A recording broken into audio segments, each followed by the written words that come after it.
हम दूसरे श्लोक पे आते हैं। इसका दूसरा श्लोक है उसभ मजियम च वंदे। उसभ मजियम में 2 तीर्थंकरों के नाम लिए गए हैं, जिसमें है ऋषभदेव भगवान और अजितनाथ भगवान। च वंदे, उनको मैं वंदन करती हूँ। संभवम अभिनंदनम च सुमयीम च, बहुत से लोग इसे ऐसे ही बोलते हैं, संभवम अभिनंदनम च सुमयीम च। इसमें 3 तीर्थंकरों के नाम लिए गए हैं, संभरनाथ भगवान, अभिनंदन स्वामी और सुमितिनाथ भगवान। तो इन तीनों तीर्थंकरों के नाम इसमें लिए गए हैं। अब आगे बढ़ते हैं। पहुमपहम सुपासम। पहुमपहम सुपासम में आ गया पदम प्रभु स्वामी और सुपाशनाथ स्वामी। इसके आगे है जीणम च चंदपहम वंदे। जीणम च चंदपहम वंदे में आ गया 8वें तीर्थंकर चंद्र प्रभु स्वामी। उसके आगे अब चलते हैं तीसरा श्लोक में सुविहिम च पुष्पदंतम। सुविहिम, यहाँ पे सुविधिनाथ हमारे 9वें तीर्थंकर के बारे में बोला गया है और यहीं पे उनका एक और नाम बताया गया है, पुष्पदंतम, यानी कि पुष्पदंतम। ये उनका एक और नाम सुविधिनाथ भगवान का ही, जो हमारे 9वें तीर्थंकर है, उनका बताया गया है। अब हम आगे चलते हैं 10वें तीर्थंकर सियल सिजंस वासुपूज्यम च। सियल मतलब हो गया शीतलनाथ भगवान, जो 10वें तीर्थंकर हैं। 11वें तीर्थंकर श्रेयांशनाथ भगवान और 12वें तीर्थंकर श्री वासुपूज्य स्वामी। इन तीनों का नाम यहाँ पे आया है। उसके आगे चलते हैं विमल मणंतम च जीणम। विमलनाथ भगवान जो हमारे 13वें तीर्थंकर हैं। फिर अनंतनाथ भगवान जो हमारे 14वें तीर्थंकर हैं। और फिर जीणम मतलब जिनेश्वर। इसके आगे आप चलते हैं धम्मम संतिम च वंदामि। धम्मम हो गए धर्मनाथ भगवान जो हमारे 15वें तीर्थंकर है। संतिम हो गए शांतिनाथ भगवान जो हमारे 16वें तीर्थंकर हैं। और वंदामी मतलब मैं उनको वंदना करती हूँ। अब हम आते हैं चौथे श्लोक पे, जिसमें पहली लाइन है कुंथुम अर्हम च मल्लिम। कुंथुम का मतलब हो गया हमारे 17वें तीर्थंकर कुंथुनाथ भगवान। और अहरम का मतलब हो गया हमारे 18वें तीर्थंकर अहरनाथ भगवान। मल्लिम का मतलब हो गया हमारे 19वें तीर्थंकर मल्लीनाथ भगवान। अब आगे चलते हैं वंदे मुनि सुवयम नमी जीणम च। वंदे मुनि सुवयम का मतलब हो गया हमारे 20वें तीर्थंकर मुनि सुव्रत स्वामी जी। और उसके बाद हो गया नमीनाथ, यानी कि नमीनाथ स्वामी जी। नमी जीणम मतलब नमीनाथ स्वामी जी जो हमारे 21वें तीर्थंकर हैं। वंदामी रिट्ठनेमी। रिट्ठनेमी मतलब यहाँ पे हो गया, वंदामी मतलब तो वंदन करती हूँ। रिट्ठनेमी का मतलब हो गया अरिष्ठ नेमी अर्थात नेमीनाथ भगवान जो हमारे 22वें तीर्थंकर हैं। पासम तह वर्धमानम च। पासम यहाँ पे बोला है हमारे 23वें तीर्थंकर पार्श्वनाथ भगवान को।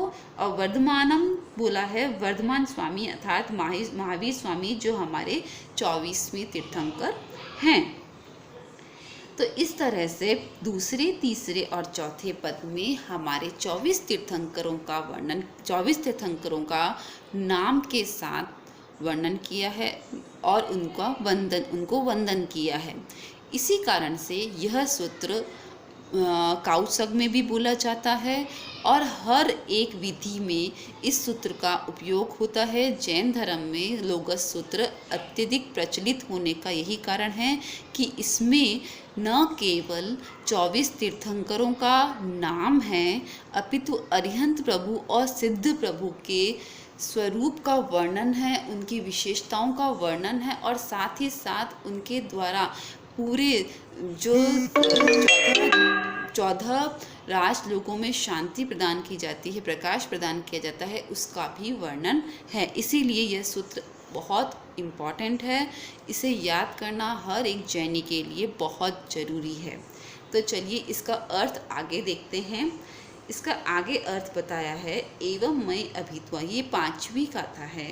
एवं मयि अभित्वा विहूय रयमला पहिण जन्मना, ये बड़ी ही अच्छी गाथा है। इसके अंदर क्या बताया है कि हमारे जो 24 तीर्थंकर हैं उन्हीं की विशेषताओं का वर्णन किया है कि जो मृत्यु और जन्म से रहित है, पहिए जन्म मरना यानी कि मृत्यु और जन्म से रहित है।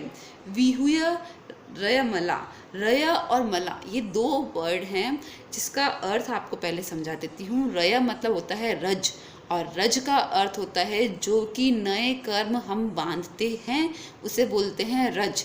और मल का मतलब होता है जो हमारे पुराने कर्म हैं, पुराने कर्मों का बंध, वो होता है मल।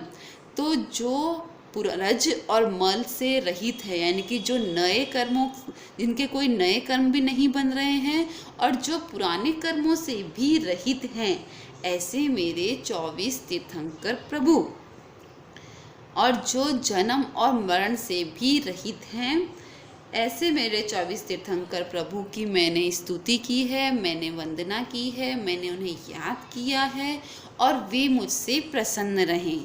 अब यहाँ वे मुझसे प्रसन्न रहें, एवं मैं अभित्वा का मतलब तो हुआ मैंने उनकी स्तुति की है, उनको याद किया है। और तिथ्यरा में पश्यन्तु का मतलब हो गया कि वो तीर्थंकर मुझसे प्रसन्न रहे। पश्यन्तु मतलब प्रसन्न रहें। तो यहाँ प्रसन्न रहने के बात जब आती है तो मन में एक बात आती है कि तीर्थंकर प्रभु हमारे अरिहंत देव तो राग द्वेष से मुक्त हैं, वो हमारे ऊपर प्रसन्न कैसे रह सकते हैं।